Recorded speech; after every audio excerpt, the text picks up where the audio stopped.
welcome to my new video, which is based on the non-homogeneous linear differential equation. In this video we have another example where if fa becomes 0, then what will we do? Let us see.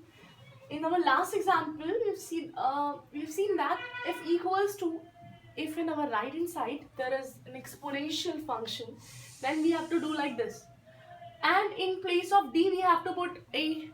But if fa becomes 0, then 1 by 0 form becomes infinity, not defined. Then what will we do?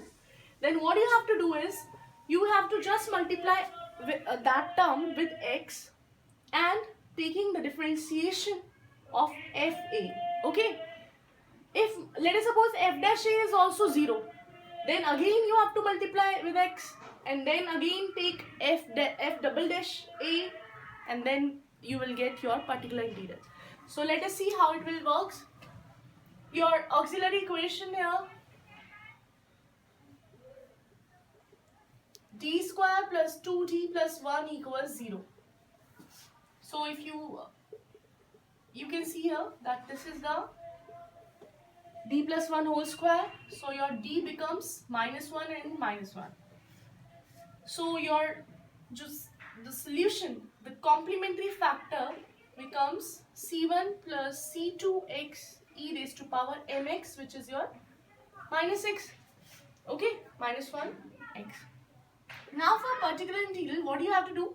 1 by fd, which is your d plus 1 whole square, e raised to power ax. Just put here the expanded form. Your d square plus 2d plus 1 e raised to power your right hand side, which is 2 into e raised to power minus x. Okay. Now what do you have to do? Minus 1. If you substitute minus 1, you will see that minus 1 square is plus 1, plus 1 plus 1, 2, and minus 2 becomes 0. So what you have to do? Your particular integral will be transformed like this. 2, you have to multiply it with x.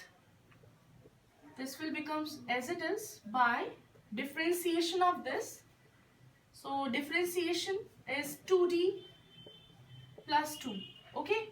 Again, if you substitute minus 1, e raised to power minus ax minus 1, then minus 2 plus 2 again 0. Then again what you have to do? Just multiply numerator with x square, and again differentiate it.